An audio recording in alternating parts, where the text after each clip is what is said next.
இந்த உலகத்திலே அதிக அளவிலே கார் திருட்டு சம்பவங்கள் நடைபெறுகின்ற நாடுகளுடைய பட்டியலிலே கனடாவும் இடம்பெற்றிருக்கின்றது. குறிப்பாக சர்வதேச போலீசார் இன்டர்போல் என்கின்ற சர்வதேச போலீசார் வெளியிட்டிருக்கின்ற உலகத்திலே அதிகளவான கார் திருட்டு சம்பவங்கள் நடைபெறுகின்ற 10 நாடுகளுடைய பட்டியலிலே கனடாவும் இடம் பிடித்திருக்கின்றது. என்ன இதற்கு காரணம் என்ன? குறிப்பாக இதனுடைய பின்னணியில் இருப்பது யார்? திருடப்படுகின்ற கார்கள் எங்கே செல்கின்றன?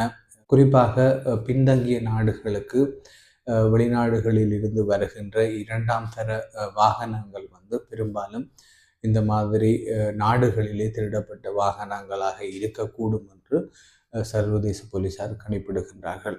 இந்த வகையிலே இதனுடைய முழுமையான விவரங்கள் பற்றி தான் இந்த பதிவிலே பார்க்க இருக்கின்றோம். நீங்கள் பார்த்து கொண்டிருப்பது ஜேசன் தமிழ் என்று தொடர்ந்து முழுமையான வீடியோ பதிவுக்குள்ளே போவோம். கனடாவிலே 2022ஆம் ஆண்டு பெறப்பட்ட தகவல்களிலே 1,05,000 வாகனங்கள், அதாவது 5 நிமிடத்திற்கு ஒரு வாகனம் என்ற அடிப்படையிலே அந்த நாட்டிலே 2022ஆம் ஆண்டிலே 1,05,000 வாகனங்கள் திருடப்பட்டிருக்கின்றன. இதனை அடிப்படையாக கொண்டு இன்டர்போல் என்கின்ற சர்வதேச போலீசார் வெளியிட்ட தகவலின் அடிப்படையில், அதாவது இந்த உலகத்திலே அதிகமாக கார் திருட்டு சம்பவங்கள் நடைபெறுகின்ற நாடுகளுடைய 10 நாடுகளுடைய பட்டியலிலே கனடாவும் உள்ளடக்கப்பட்டிருக்கின்றது. அதிகாரிகளுடைய கருத்தின்படி திருடப்படுகின்ற கார்களை பயன்படுத்தி அல்லது திருடப்படுகின்ற வாகனங்களை பயன்படுத்தி ஒன்றில் குற்றச் செயல்கள் ஏதாவது நடத்தப்படுகின்றன அல்லது அவை நேரடியாக வெளிநாடுகளுக்கு ஏற்றுமதி செய்யப்பட்டு அங்கே 2ஆம் தர விற்பனைக்காக பயன்படுத்தப்படுகின்றன என்று அதிகாரிகள் குறிப்பிடுகின்றார்கள். 2022ஆம் ஆண்டு அக்டோபர் மாதம் கனடாவிலே ஒன்றாரியோ மாகாணத்திலே ஒரு வீட்டில் இருந்து வாகனம் ஒரு கார் ஒன்று திருடப்படுகின்றது.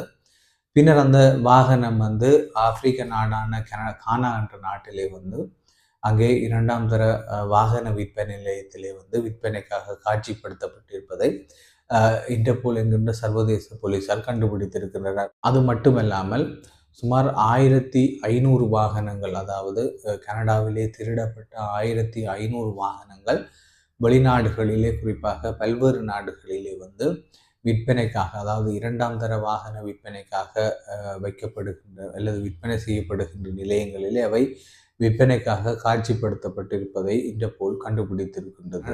அதாவது கனடாவிலே திருடப்படுகின்ற வாகனங்களில் ஒவ்வொரு வாரமும் 200 வாகனங்களை தாங்கள் கண்டுபிடிப்பதாக அந்த நாட்டினுடைய அதிகாரிகள் தெரிவித்திருக்கின்றனர். அதைவிட ஒரு ஆண்டிலே கார் திருட்டு சம்பவங்களால் பாதிக்கப்பட்டவர்களுக்காக சுமார் $1 பில்லியன் அங்கே நஷ்டஈடாக வழங்கப்பட்டு கொண்டிருப்பதை அதிகாரிகள் குறிப்பிட்டிருக்கிறார்கள். குறிப்பாக கோவிட் பெருந்தொற்றுக்கு பின்னரான காலப்பகுதியிலே பிரிட்டன், அமெரிக்கா மற்றும் கனடா போன்ற நாடுகளிலே இந்த கார் திருட்டு மிக மோசமாக அதிகரித்திருப்பதாக சர்வதேச போலீசார் குறிப்பிடுகின்றனர். குறிப்பாக இந்த நாடுகளிலே திருடப்படுகின்ற பெரும்பாலான வாகனங்கள் நாங்கள் முன்னரே குறிப்பிட்டது போன்று உள்நாட்டிலே குற்றச்செயல்களுக்காக பயன்படுத்தப்படுகின்றன. மேலும் உள்நாட்டிலே சில திருத்தங்கள் செய்யப்பட்டு அவை உள்நாட்டிலேயே விற்பனை செய்யப்படுகின்றன. மிக பெரும்பாலான வாகனங்கள் வெளிநாடுகளிலே 2ஆம் தர வாகன விற்பனைக்காக அனுப்பப்பட்டு கொண்டிருக்கின்றன.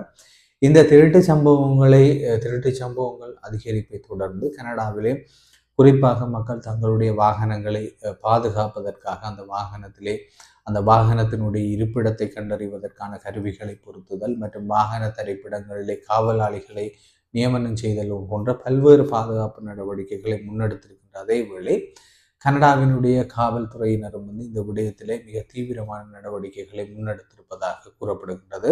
குறிப்பாக கனடாவிலே 11 மாதங்கள், டொரண்டோ மாகாணத்திலே 11 மாதங்கள் நடத்தப்பட்ட விசாரணைகளிலே திருடப்பட்ட 1080 வாகனங்களை போலீசார் மீட்டுள்ளதோடு 550க்கும் மேற்பட்ட வழக்குகளை போலீசார் தொடுத்திருக்கின்றனர். கடந்த 2023ஆம் ஆண்டு டிசம்பர் மாதம் வரையான காலப்பகுதியிலே கனடாவிலே மான்ட்ரீல் துறைமுகத்திலே நடத்தப்பட்ட அங்கே வெளிநாடுகளுக்கு ஏற்றுமதி செய்வதற்காக அல்ல வெளிநாடுகளுக்கு ஏற்றுவதற்காக வைக்கப்பட்டிருந்த கண்டெய்னர் பெட்டிகளை சோதனையிட்டதிலே சுமார் 600 வாகனங்கள், அதாவது உள்நாட்டிலே கனடாவிலே திருடப்பட்ட சுமார் 600 வாகனங்களை போலீசார் மீட்டிருக்கின்றனர். அதைவிட மான்ட்ரீல் துறைமுகத்திலே 2023ஆம் ஆண்டு ஆண்டில் மட்டும் 1.7 மில்லியன் கண்டெய்னர்கள் அந்த நாட்டினுடைய அந்த மான்ட்ரீல் துறைமுகத்தில் இருந்து வெளியேறியிருப்பதாக அதிகாரிகள் குறிப்பிடுகின்றனர்.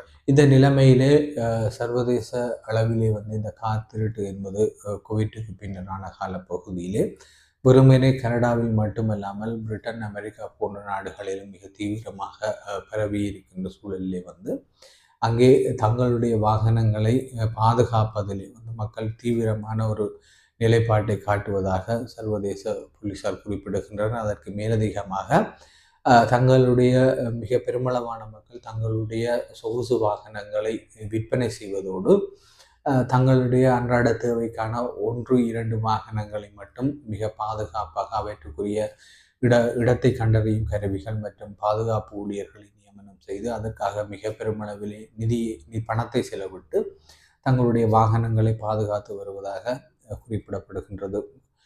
இந்த நிலைமையிலே தங்கிய நாடுகளிலே 2ஆம் தர விற்பனைக்காக வருகின்ற வாகனங்கள் மிக பெரும்பாலும் இந்த மாதிரியான நாடுகளிலிருந்து, குறிப்பாக கனடா, பிரிட்டன் போன்ற நாடுகளிலிருந்து திருடப்பட்ட வாகனங்களாக அல்லது அங்கிருந்து கடத்தப்பட்ட வாகனங்களாக இருக்கும் என்பதுதான் சர்வதேச போலீசாருடைய கருத்தாக இருக்கின்றது.